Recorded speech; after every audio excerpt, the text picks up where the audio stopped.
Hola, queridos lectámbulos. Estamos aquí con nuestro querido amigo, actor, escritor y pedagogo teatral mexicano, pero que se encuentra en España desde hace 12 años, nuestro querido Ricardo Mena Rosado, que es una Hola, sorpresa que nos está acompañando en esta linda mañana, tarde en España. Ricardo, ¿cómo estás? Muchas gracias por esta entrevista.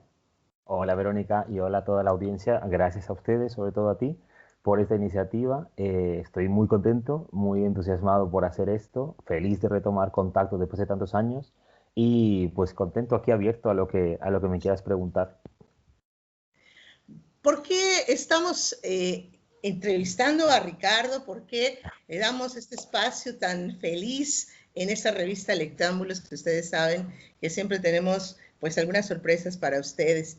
Porque Ricardo es precisamente un artista yucateco, mexicano, como ya les mencioné, pero además de estas tierras yucatecas, pero además de una tierra muy querida para nosotros, que es Valladolid, y que se ha hecho artista, se ha hecho actor en España, a muchos kilómetros de aquí, pero sabemos que su corazón aún se encuentra en nuestras tierras yucatecas. Así es. Voy a leer un poquito de él, porque para algunos a lo mejor no saben toda esa trayectoria que hoy tiene Ricardo, pero que ha hecho mucho camino a lo largo de estos 12 años que ha estado fuera de nuestro país. Y es una grata sorpresa, un gran orgullo para todos nosotros. Y seguramente para todos los que nos están escuchando, una gran inspiración.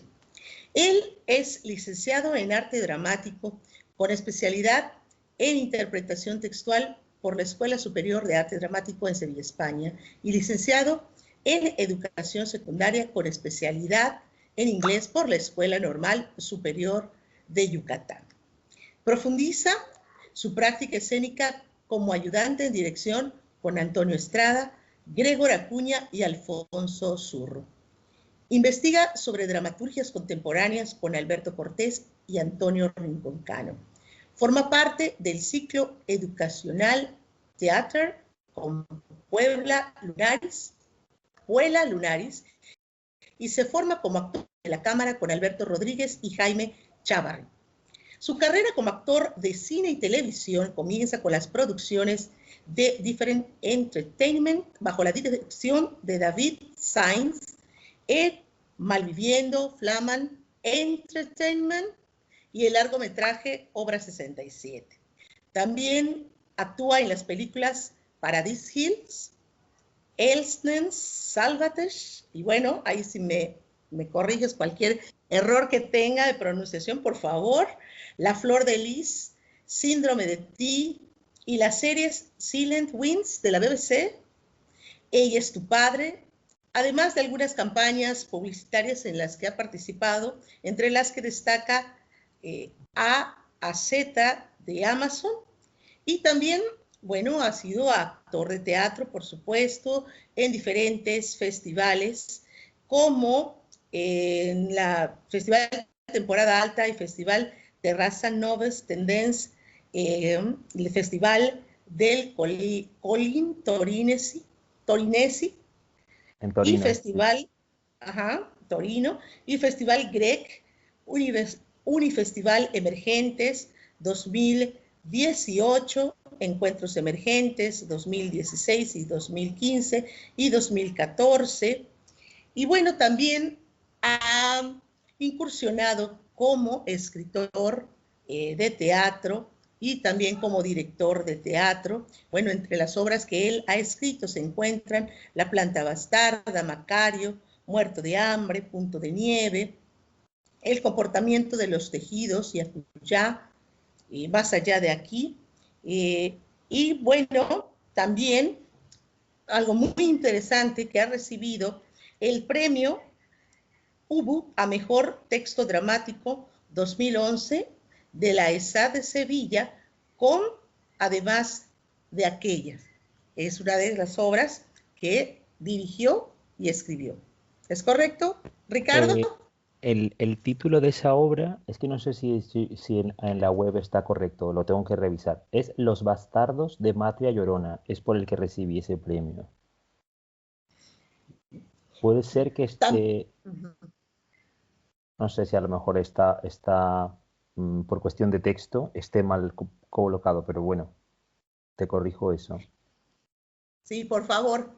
Realmente, Ricardo tiene un amplio currículum, una amplia trayectoria, y qué mejor que, bueno, aquí lo tenemos para que él pueda platicar con nosotros, porque una de las cosas más interesantes y que es por lo que contactamos con él es que ha sido maestro de inglés de la Normal Superior de Yucatán, y que de pronto da ese salto enorme a ser actor, escritor, director de teatro, de cine, televisión en España, y que, bueno, Ricardo, cuéntanos cómo se da todo esto, este cambio tan grande que hoy te ha llevado a cambiar, o bueno, no a cambiar, sino a descubrir esta vocación hacia el arte escénico. Cuéntanos eso. Bueno, muchas gracias. En realidad creo que como muchos niños y niñas cuando somos pequeños ya tenía inquietudes artísticas, dibujaba mucho, me gustaba mucho hacer ballenas, figuras muy grandes, me interesaba mucho la redondez, las cosas que ahora puedo llamar superlativas, las que me entusiasmaban más eran esas figuras. Cantaba, en mi casa siempre ha habido músicos, mucha música, mi padre toca guitarra, compone, etcétera. Y el inglés era de mi madre, que ella hablaba inglés mucho por casa porque estudió para secretaria bilingüe. Y eran como que se fueron mezclando cosas, pero no lo veía como una profesión, aunque tenía un interés por el cine, ya era fanático de muchas películas, me sabía los diálogos de memoria. La memoria me ha ayudado mucho para esta carrera, porque también participaba en concursos de declamación desde que era pequeño y tal. Cuando me lo planteo no surge como algo profesional, la vocación estaba ahí, pero no cuajó, digamos, que me dejé llevar más por la racionalidad y lo que hice fue estudiar la normal, no, aunque mi inquietud real era Bellas Artes, pero lo planteé en casa y recuerdo que no fue muy bien recibida la propuesta. Ahora lo entiendo también con la distancia. Esto es una cosa cultural que pasa no solo en México, sino en Latinoamérica, que es que la carrera te tiene que ser un sinónimo a una estabilidad económica. Entonces, las aficiones artísticas para la gente del proletariado como mi familia trabajadora, eso es un lujo que no me podía permitir de momento. No es que no apoyaran que me dedicara al arte, pero como ya para hacer una carrera, mejor lo que te dé dinero. Y metí a la normal por un test de vocación, no, de orientación vocacional que hice en la prepa. Me salieron tres carreras, fíjate qué cosa. Enseñanza del inglés, arte dramático y ciencias políticas. Y llevo dos de tres ya hechas, no sé. En realidad me dejé llevar un poco por la parte más racional y me metí ahí. Pero si te soy sincero, dar clase para mí también era un show. O sea, me lo preparaba todo porque me gusta el contacto con la audiencia, con la gente con la que interactúas. No era consciente que estaba buscando un público que ya había tenido cuando declamaba o cuando participaba en eventos públicos aún más joven antes de ser profesor.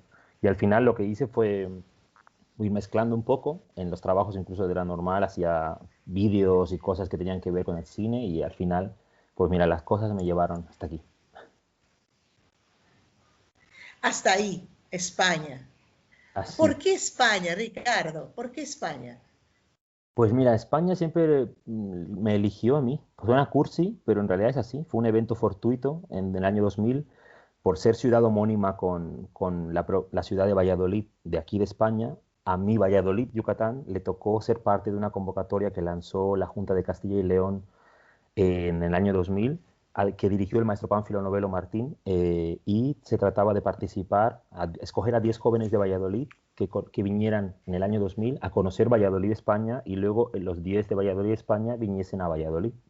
Esa experiencia fue la que me cambió la vida. Y digo que me eligió a mí porque aunque tuve que hacer un trabajo para participar en un concurso, realmente mm, estaba como muy claro. No había mucha gente que se aventara en pocos días que llegó la convocatoria a escribir una monografía de tu ciudad, pero con una versionado como si fuera un cuento, con elementos más de ficción o de fantasía que de históricos. Era un trabajo muy creativo lo que había que hacer.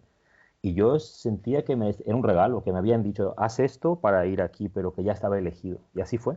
Y luego cuando volví 3 años después, en 2003, porque me quedaron inquietudes, me di cuenta que sí que tenía ganas de participar de aprender de la cultura de aquí, sobre todo la cultura del cine. Entonces volví para hacer un curso de guión de cortometraje en 2003, perdón, 2006, y en 2003 había vuelto por otras razones más personales. Y al final me fui enganchando, pero no te creas que conocía más sitios de Europa. Volví aquí porque era mi territorio conocido después de México. Yo nunca había salido de México antes del año 2000, ni había ido a Estados Unidos, nada de esto. Entonces terminó siendo como por lo fortuito del primer viaje y luego por familiaridad, porque ya me iba haciendo una inmersión en la cultura española sin darme cuenta, conviviendo con mis amigos, yendo a sus pueblos, viendo sus fiestas populares, recomendaciones de libros que me hacían ellos, qué películas veían. Se fue dando de una manera natural. Y de repente ya me decidí en 2008 a mudarme para, pues para formarme en lo que quería, que eran letras, y no tenía muy claro qué. Pensaba que iba a ser más guionista que actor, fíjate. Mira esas son las cosas maravillosas de la vida, que nunca sucede lo que uno realmente piensa, siempre es lo inesperado. Oye, pero tú has hecho series de televisión y a veces creo que la gente no sabe, o los que no estamos en España nos imagina que has hecho series muy exitosas, como Malviviendo. ¿Mm? Mal viendo. Malviviendo ha sido una serie tremendamente exitosa en España y tú fuiste parte de esa serie de David Sainz. Cuéntanos cómo fue esa experiencia, Ricardo. Pues otro golpe de suerte te voy a decir, no voy a mentir, no hice ni casting para esa serie. Por lo que más grueso de mi actuación en Malviviendo está en la temporada 3. Tampoco estuve durante todas las temporadas, pero David me conoció, que buscaba un actor con cara de malote, eso le dijo a un amigo mío, buscamos un actor con cara de malote para una escena y el amigo que ya era actor de la serie me recomendó a mí, vieron mi foto y me llamaron. O sea, David confió solamente viendo mi cara. Yo estaba estudiando arte dramático todavía y aunque tenía experiencia, era mi primer trabajo importante con una cámara y además con Antonio Dechen, que es un actor aquí muy reconocido y muy respetado, un Sí, sí, actor ya cómo de no. unos 60 largos, con una trayectoria impresionante. Entonces yo tenía la presión de que dije, esto lo tengo que hacer bien. Y era una escena cortita, entre una temporada y otra de Malviviendo. Le gustó a David y me llamó para o una entradilla muy graciosa, para una intro que hace parodiando la entrada de Breaking Bad, y ahí se disparó todo. Me dijo, tenemos que trabajar juntos, y ya surgió Flaman, una serie antes de la temporada de Malviviendo, y así hemos ido haciendo cosas. No, tremendo, tremendo, tremendo, ¿no?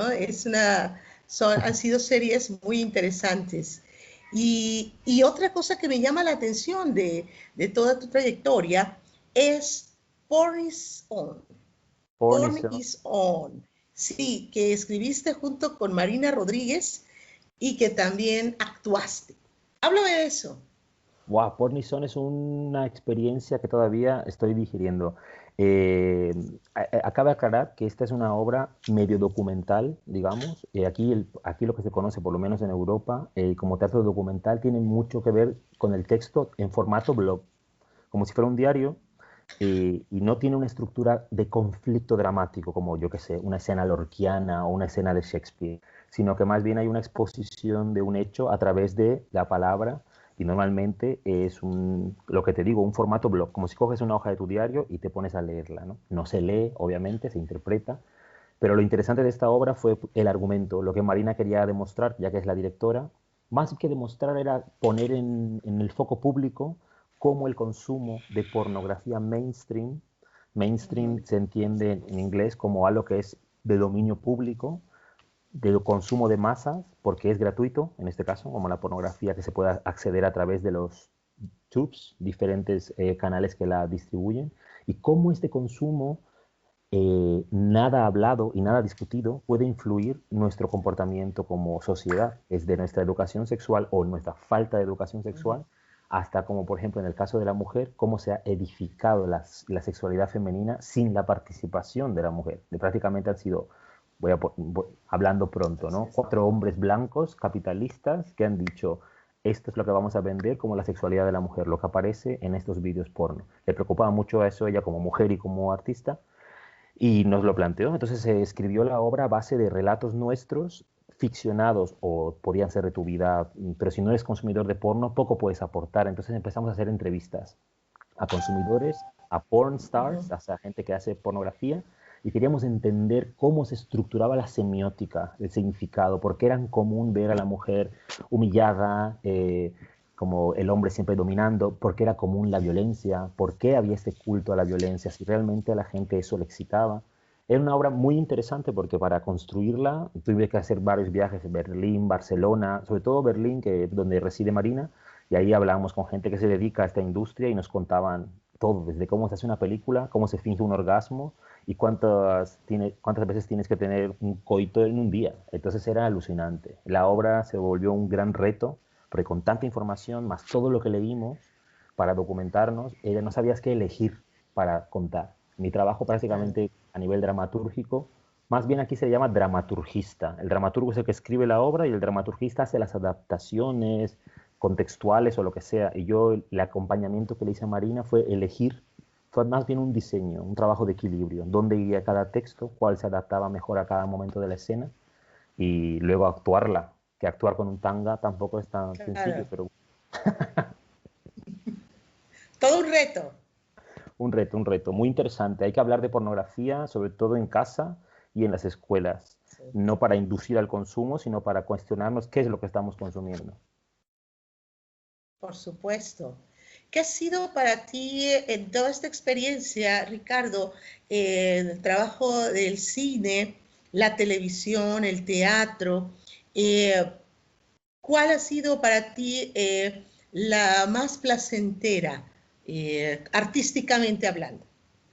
Mira, estaba reflexionando mucho sobre esto varios años que llevo y no te puedo decir si cine o televisión, en qué sentido, porque se parecen en el formato, aunque son muy distintos con su propia teoría y su propia técnica, pero te diría el teatro directamente, porque tengo más campo de acción. Yo escribo, dirijo, actúo, no siempre hago todo al mismo tiempo, hay piezas en las que yo solo estoy dirigiendo, pero me permite más explorar. Yo cojo inspiración del mundo de la fotografía, me gustan las artes en general, de la música, de la pintura. Ahora estoy investigando a Paul Catmus, por ejemplo, y su pintura erótica sobre el desnudo masculino en Nueva York de los 40, por ejemplo. Son cosas que me inspiran a nivel estético y empiezo a investigar. Me permite más acción el teatro, porque abarca transversalmente muchas artes. En el cine y en la televisión, de momento, solo hago lo que dicen. Es decir, si alguien escribe un personaje latino o extranjero, mexicano, hecho también de colombiano, de peruano, de todo, y la acción se desarrolla en España, me estará dando la oportunidad de ese guionista o esa guionista de participar en una producción. Pero viviendo en este país y siendo extranjero, es complicado que tú seas el protagonista de la historia. Entonces ahí no tengo tanto manejo, no tengo tanto campo de acción como en el teatro, que yo decido lo que se pone en escena. Y como escritor, porque bueno, también has estado, bueno, ya escuchamos como guionista, ¿no? Te hemos escuchado como guionista, pero he tenido la oportunidad de leer como escritor Adiós. algunas cosas tuyas, ¿no? Que vemos que también escribes poesía, ¿no? ¿Por qué la poesía en medio de todo esto? Mira, la poesía para mí es como la danza contemporánea a nivel escénico. Si hago un símil, te voy a comparar. Creo que hago más relato de todas maneras que poesía, ¿eh? También te lo digo, me siento más cómodo en el relato. El costumbrismo me fascina y la tradición de la narrativa oral también. Pero la poesía me libra mucho. He de decir que no me considero poeta. Creo que hay gente que tiene el talento y las herramientas, no solamente retóricas, sino de ritmo, de métrica, y que hace verso como si hiciera matemáticas.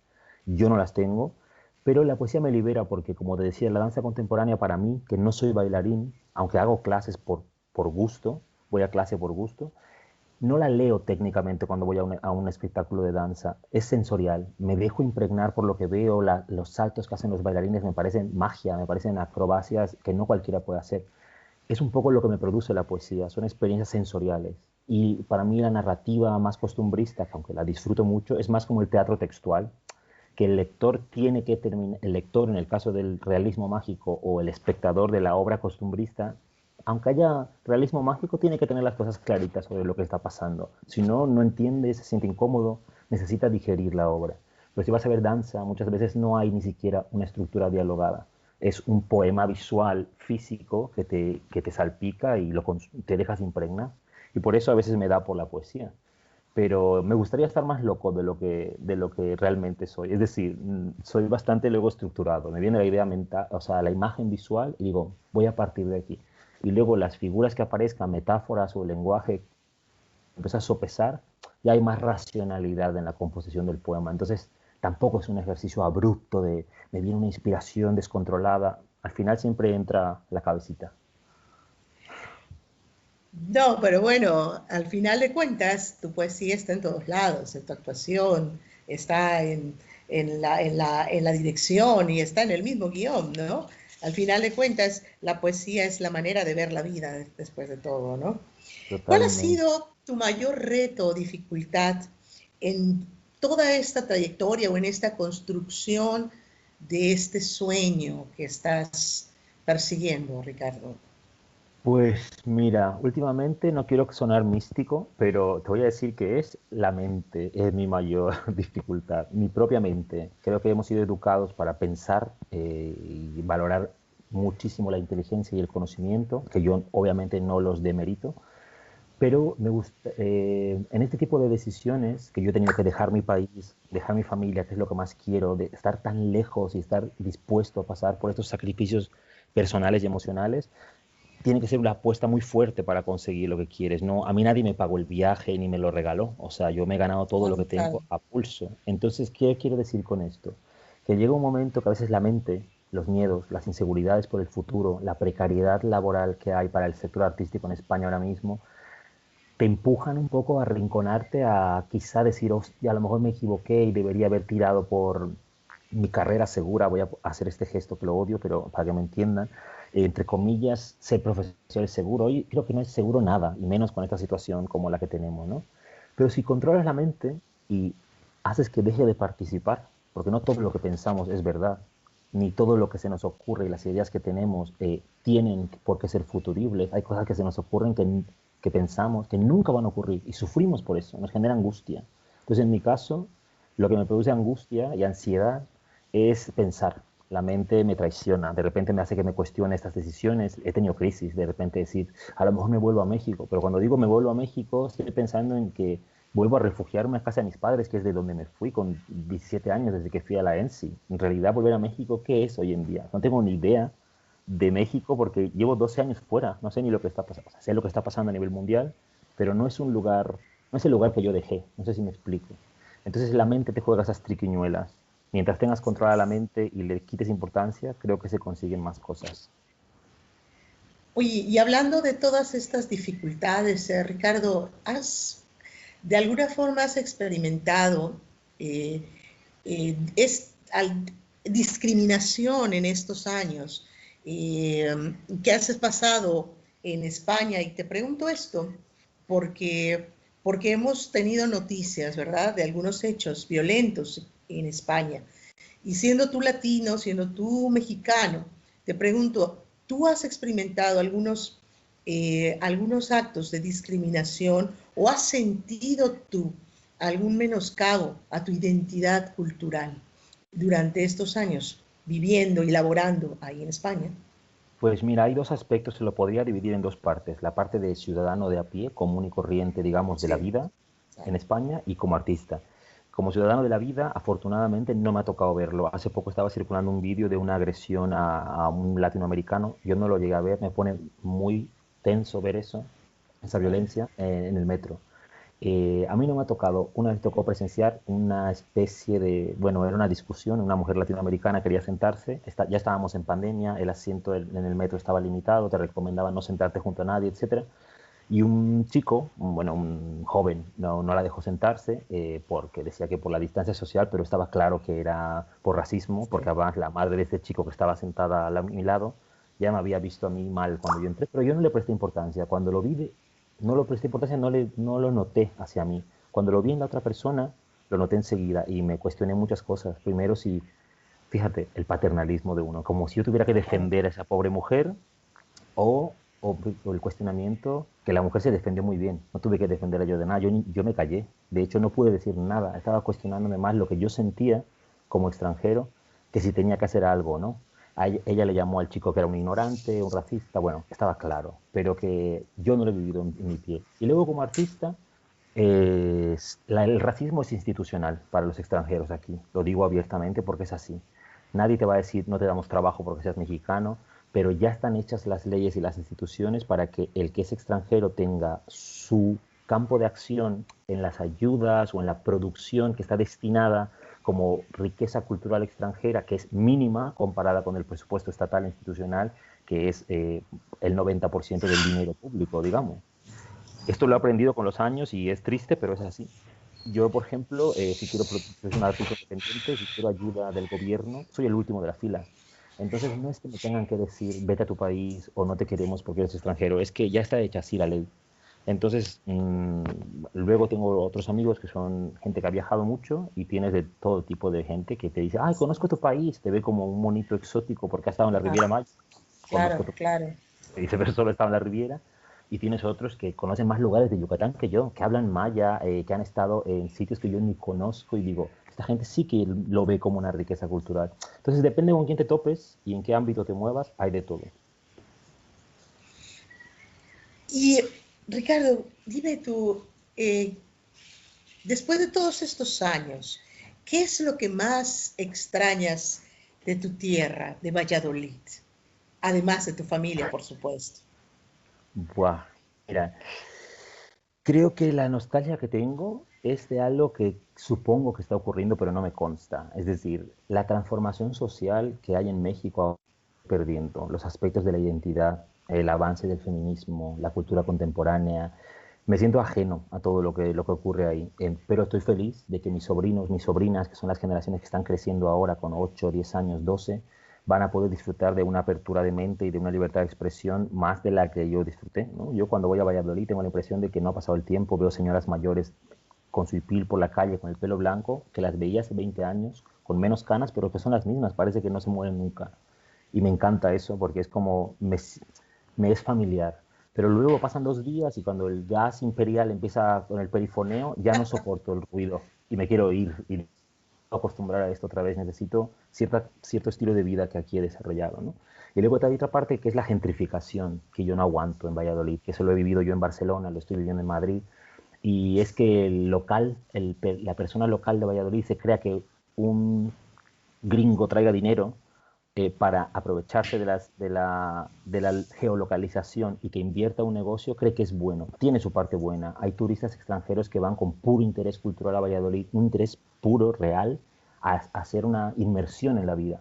Pero hay otros que van con el capitalismo en la frente y eso está desplazando familias y gente local y esta diáspora arrastra la cultura también, porque si tú vendes tu casa para que se haga un negocio y te dan un buen dinero y te vas a las afueras a un fraccionamiento, dejas de pertenecer a ese centro histórico, dejas de existir como cultura. Me da miedo un poco eso. Creo que hay que hablar de gentrificación también, poner las cosas en claro. Pero bueno, también yo soy muy fatalista. Hay gente que, gracias a sus inversiones, ha sacado adelante otros grandes proyectos y a la asociación con otros países. Hay ciudades hermanas, o sea, no es todo negativo. Creo que si echara en falta algo de Valladolid, sería mi Valladolid de mi adolescencia, donde fui muy feliz. La nostalgia que tengo es de lo feliz que fui ahí, los años que viví, pero ya con 17 me fui a Mérida y después ya no volví. Entonces, te mentiría si te digo, he pasado media vida, más de la mitad de mi vida fuera. Entonces, mi tierra es el metro cuadrado que ocupa mi cuerpo en el espacio cuando estoy de pie, de momento.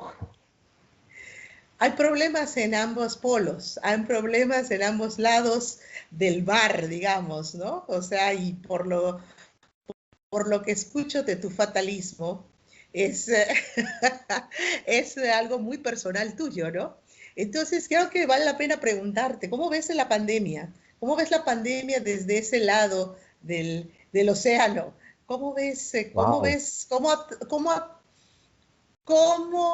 le ha tocado vivir la pandemia a Ricardo Mena y a la cultura desde el lado? Pues mira, dos formas me han tocado. Voy a intentar ser conciso, son muy determinantes. La primera parte de la pandemia, el confinamiento real que tuvimos aquí, que empezó en marzo y terminó en mayo, junio, no me acuerdo, eh, para mí fue gloria. Ha sido una etapa súper productiva, estaba hiperestimulado a nivel creativo, tenía todo el tiempo del mundo para mí, o sea que era para mi creación, hacía vídeos, poemas visuales, escribí muchísimo, creé proyectos, estaba muchísimo más activo. ¿Qué pasa? Que no generaba ingreso, o sea, era una cosa creativa, pero luego hay que pagar las facturas. No sé si soy yo ¿Soy yo? No, Entonces, no, perdón. continúa, no te preocupes, Vale, vale. continúa. Vale, ¿qué pasa? Luego vino la segunda parte, que ya no había confinamiento y que no había trabajo. Se me cancelaron bolos, se suspendieron rodajes, las funciones que tenía concertadas en Barcelona también se cayeron, o sea, yo ahora vivo en Madrid, eso es importante. Entonces hay un desplazamiento significativo entre Madrid y Barcelona y empezó la parte de la incertidumbre, la que te digo que la mente te dice tienes que trabajar para poder comer y ser actor ahora mismo no es un trabajo factible. Ser artista no te da hacer un trabajo administrativo para una empresa pública en casa, teletrabajando, y me mantuvo a flote económicamente, pero me estaba muriendo por dentro. Ya se ha acabado. Estoy contento porque no tengo trabajo, ¿te imaginas la paradoja? Es decir, se acabó el contrato después de 6 meses, me ha dado para comer, irónicamente, pero yo estaba seco por dentro. No pude hacer nada de lo creativo, tenía todo aparcado, me sentía frustrado. Pero bueno, aquí ha tenido que adaptarse el formato para las artes y no está funcionando del todo. Hay cosas que se han potenciado como la creatividad, la mezcla de disciplinas, el trabajar con pantalla, el hacer multidisciplinares los proyectos, que se tenga en cuenta el streaming. Todo eso lo veo positivo porque es abrir un mercado. Incluso se está vendiendo teatro online. Yo no lo compraría porque para mí el teatro hay que vivirlo en directo, pero sí entiendo que es una forma de buscarse las habichuelas, como dicen aquí. Parte mala, que ahora se han abierto los teatros, algunos, bueno, ahora hemos tenido unas nevadas y se ha cerrado, pero el aforo se ha limitado. Si tú no vas con un caché que una institución te pague, dependes de la taquilla. Y si han limitado el aforo, ese mes no comes por mucho que actúes, porque no te Claro. vas a llenar los bolsillos con el 70%, perdón, el 50% de las butacas. Tiene su parte complicada. Hay una cosa creativa y hay una cosa de mercado que no funciona, porque no nos podemos mover, no nos podemos reunir, y aquí hay una dicotomía y una cosa absurda en España, que es que sí había corridas de toros y partidos de fútbol con estadios a medio llenar y no había obras de teatro. Entonces, por favor, cultura segura. O sea, si el entorno de la cultura es seguro, no debes cerrarlo. Y a nivel legislativo eso se tiene que revisar. Yo creo que estamos compartiendo un poco la misma problemática, ¿no? En todas partes, a partir de, pues, de esta pandemia, ¿no? A nivel cultura, ¿no? Lamentablemente, ¿no? Estamos los artistas padeciendo esta situación, ¿no? Pero bueno, Totalmente. todavía tenemos mucho camino en este 2021 y veremos qué pasa en esta situación. Pero háblame de equiclema. ¿Qué Eclema, me encanta. equiclema? ¿Qué es Eclema. equiclema? Me encanta esta pregunta. Creo que mi favorita de todo, porque tiene que ver con mi parte creativa más personal. Equiclema a nivel tiene varios significados. Uno etimológico y literario, perdón, etimológico, que es la cosa que rueda. Equiclema es griego y su significado es ese, artilugio que rueda. Su significado contextual histórico era un artilugio escenográfico que utilizaban los griegos durante las representaciones de la tragedia y era una sencilla plataforma con 4 ruedas. ¿Para qué servía? Y ahí entra la pasión que tengo por ese término. Servía para mostrarle al público el resultado de acciones obscenas. Obscenas he de recurrir a la segunda acepción etimológica, no de vulgar o repudiable como todos lo conocemos, o puerco, grotesco, no, sino en la etimología teatral, obsceno es lo que está en contra de la escena, es decir, atrás, no se ve.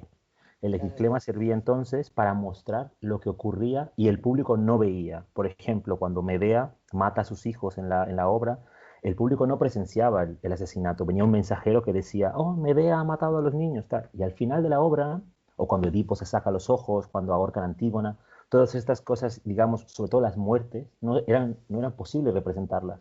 Entonces solo se narraban. Y al final tiraban de ese carro y ese carro enseñaba ya a los actores como dispuestos en posición de cadáver y ya entendías que lo que tú no habías visto, que es la muerte, ahora la veías con ese resultado. Y adopté eso como un sello. Al principio quise hacer una compañía con el nombre Equiclema Teatro, Pero luego al final he terminado trabajando solo. Colaboro con varios artistas en algunas piezas, otros actores, otras actrices, bailarines, músicos, pintores, y siempre es bajo ese sello, que es mi sello teatral. Me gusta la idea de mostrar lo que no siempre es agradable de ver, pero de lo que hay que hablar, o que yo considero como artista, porque no lo quiero llevar a una cosa moral ni a una cosa social, simplemente que me interesa como artista hablar de eso. Y mis obras están impregnadas de eso, sobre todo de violencia, violencia que yo no ejerzo en mi vida real, pero que supongo que me desahogo por ahí.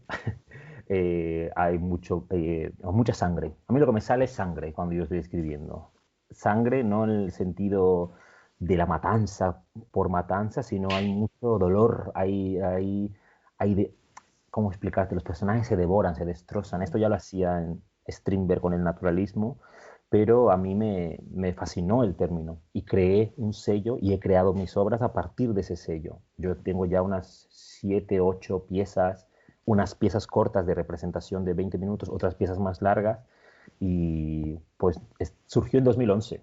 Surgió en un juego. Hubo un certamen que es el premio Subu, que lo mencionaste antes en la Sí. presentación, y se hacen a nivel interno en la Escuela de Arte Dramático para incentivar la participación de todos y se premia a la mejor actriz, al mejor actor, el mejor director, el mejor texto, y yo me gané ese año el mejor texto dramático, es decir, texto teatral, con Los Bastardos de Matria Llorona, que es como una especie de mito invertido que hacía yo de Medea, que es una obsesión que tengo, ese mito y esa obra, y era una mujer que estaba condenada a ver morir a todos los hijos que paría, pero era una alegoría, o sea, no existía el personaje realista, sino que era una alegoría poética, ahí está, la poesía siempre me persigue, y al final se cantaba La Llorona con guitarra, una mezcla de cosas que ahora que lo veo en la distancia digo, qué canalla, qué valor, porque más que la corrección de un texto era que puse en escena todo lo que tenía ganas de mostrar, lo que yo no veo usualmente. Y más, fíjate, siendo extranjero, que tampoco ahora me quiero hacer, no es victimismo, pero decía,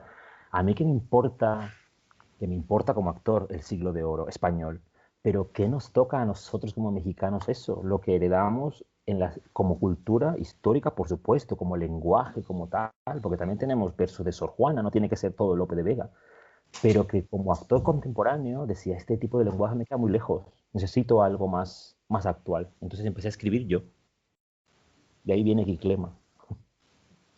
Qué bárbaro, qué bárbaro, qué bárbaro, ¿no? Buah, te podría Y hablar de Quiclema horas, pero me voy a controlar.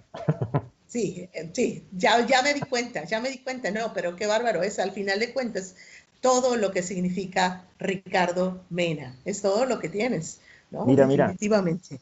no sé si se ve. Ah, bueno, ahí está, lo tienes tatuado, lo tienes tatuado, pero dentro de tu corazón, ¿no? Yo creo. Ahí Total, está, completamente. Es el sello de tu obra, de tu creación. exacto, es un sello, esto tú lo has dicho. Bueno, Ricardo, y para terminar, yo te preguntaría, qué viene en este 2021 para Ricardo Mena? Wow, me encantaría preguntártelo. Dime, Verónica, ¿qué viene para mí en 2021? No, ¿qué proyecto tienes en puerta? ¿Qué tienes en manos ahora? Pues mira, lo que está confirmado es poquito, porque es con cosas que se suspendieron el año pasado por pandemia. Uno es un cortometraje que tengo muchas ganas de hacer, que se quedó, era para marzo, luego vino confinamiento, septiembre, y al final se fue perdiendo y dijeron, mira, vamos a hacerlo en la primavera 2021, que hay mejor luz, porque grabarlo en invierno, que la luz se reduce y el factor tiempo es determinante en el cine, dice, no nos compensa. Y entonces lo hemos dejado ahí. Acabo de rodar hace poco otro que también se suspendió, pero bueno, eso ya es 2020, así que no cuenta. Tengo ese que te digo y unas funciones de teatro que tengo muchas ganas de hacer, de una comedia existencialista que escribí con una amiga. Bueno, en realidad el texto es más suyo, yo hice la dirección de la puesta en escena y la actuamos nosotros dos. Se llama Punto de Nieve y es una obra cortita de 15 minutos que se tiene que repetir en un formato que supongo que en México ya existe, no, existe, que se llama microteatro. No sé si en Mérida lo hay o en Yucatán. Sé que en Veracruz lo hay. O sea, es un formato una franquicia, digamos. Y las obras son piezas cortas que se repiten muchas veces para 15 personas diferentes. Y eso es lo que tengo pendiente. Y luego proyectos míos. Quiero ya aterrizar con la novela que llevo desde el año pasado, dándole vueltas. Ya la ha visto un editor al argumento y me ha dicho, no la dejes, no la dejes. Pero como claro, no tengo una editorial que me esté esperando ni me respalde, pues normalmente lo suelo aparcar cuando surge un proyecto económico que tengo que hacer porque también tengo que pagar mis gastos. Entonces, me gustaría que 2021 por fin pudiera decir, he acabado la novela. Y ahora una antología que quiero publicar, esos textos sí están terminados, sobre unos relatos y poemas no sé, que he escrito en un periodo de 10 años. Estos son mis proyectos, pero ojalá salgan más. Yo sigo buscando castings todos los días, me muevo, estoy haciendo pruebas, o sea, no te puedo cerrar ahora, porque a lo mejor pasado mañana, que mandé ayer 2 castings, ahora se manda todo por vídeo, igual te digo que en marzo tengo una película, ojalá. No, pues esperemos que sí, esperemos que surjan nuevos proyectos porque queremos ver más de Ricardo Mena, que estamos nosotros apenas descubriendo todo lo mucho que has hecho y que recomendamos además a nuestros lectámbulos que puedan buscar en la web todo lo que has hecho. Aquí nosotros les vamos a ir pasando pues Tengo una web, entrar sí, ahí a cómo ver. no. Ahí nosotros le vamos a poner precisamente la web y el carrete de todo lo que has hecho y por supuesto la serie de Malviviendo, que quizá no es la que te guste más, pero sí es una serie que ha sido muy famosa y ha sido muy recomendada sobre todo para los chavos, que seguramente les va a gustar mucho a los más jóvenes. Y ahí, para que vean lo que has trabajado y lo que están haciendo en España, que además es muy interesante y que seguramente muchos van a sentirse muy orgullosos de lo que estás haciendo ahí en Malviviendo me España. encanta, ¿eh? Lo voy a aclarar, perdón, me encanta. Pero como actor sí es verdad que no es digo yo, lo más grande, que a mí me haya dejado, "Oh", porque salgo poquito, pero es un producto que hay que ver, es buenísimo, David Sainz es un maestro y fotográficamente muy interesante y chavos, con pocos recursos, o sea, que demuestran también que se puede hacer cultura, se puede hacer cine, con buena cabeza, buena visión, rodeado de un buen equipo. Y no estoy haciendo apología de que las instituciones no patrocinen, las instituciones que suelten el dinero para hacer cine, pero que no sea la excusa para no hacerlo. Creo que Malviviendo es un doctorado sobre eso. Pues ahí está, chicos, y ese es un ejemplo de que sí se puede. Y bueno, Ricardo es precisamente un ejemplo de que sí se puede y que los sueños se pueden conseguir siempre y cuando se trabajen por ellos. ¿No es así, Ricardo? Totalmente, hay que trabajar todos los días, aunque sean días malos, ponte delante de la computadora y aunque no te salga nada, escribe, no me sale nada, no me sale nada, y te empiezan a salir cosas. Bueno, pues Ricardo, muchísimas gracias por esta entrevista, por esta conversación, por este encuentro y que bueno, que no sea el único ni el último y que bueno, desde aquí te deseamos todo el éxito del mundo, que sigas luchando por lo que quieres y que sigamos teniendo noticias tuyas porque desde aquí te seguimos echando todas las porras del mundo. Te vamos a seguir viendo y siguiendo, por supuesto. Muchas gracias, Verónica, a ti por el tiempo, por la dedicación, por esta invitación fabulosa y, por supuesto, gracias a todos lectámbulos, las lectámbulas, a todo el mundo que esté metido en lectámbulos, que lea y que vea, y por el espacio, por escuchar y por compartir.